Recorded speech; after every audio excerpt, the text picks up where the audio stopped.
Too many people have died for people to continue speaking in terms that are unclear and just not speaking the truth. It's time we simply said what we know, whether it's classified information or not. All of you have seen the results of what we're saying. What we're saying will fit what has happened here and what facts you've been able to bring out. This, our hypothesis is based on solid information, solid research on the ground, using human signals intelligence from our extensive capabilities. We don't guess, we know what we're talking about here. Their motivation is largely economic. They're a criminal organization, but they're part of a worldwide criminal organization. And they're here in your territory, taking your things, your factories, your lives, your people, for the enrichment of a very specific group of people who need to be held to account. It's almost as though it's a police problem. This is crime. This terrorism that you're suffering is worldwide crime on a scale we have never seen before. There has never been anything like this.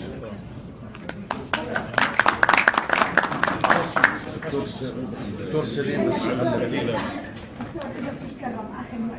يا دكتور هذا الموضوع مهم عسكري دكتور سليم تعليق بس دكتور حابه اذا briefly if you like. Okay.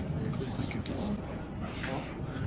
I appreciate your statements and I recognize the truth and honesty of what you were saying, but I do believe there are areas of misunderstanding how the United States works politically, and this is a problem, a tremendous problem in the Middle East. And one of the things that's driven us here is it's very difficult to understand what has happened as far as Israeli control of American politics.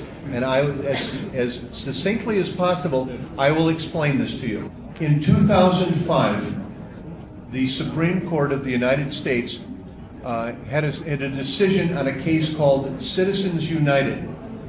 The decision of the Supreme Court legalized unlimited corporate bribery.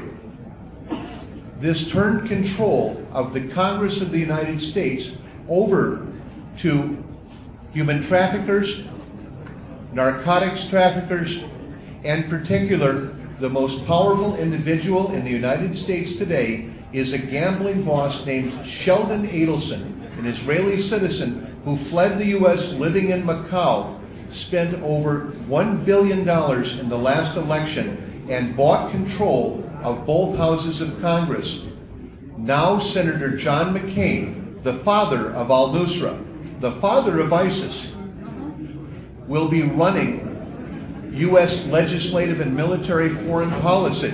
American generals like General McInerney and General Paul Vallely, specialists in psychological warfare, helped organize Daesh, have traveled in and out of your country here, Syria, over and over, as has Senator John McCain, meeting with Al-Qaeda, an organization created by the American, Saudi, and Israeli defense forces and intelligence services.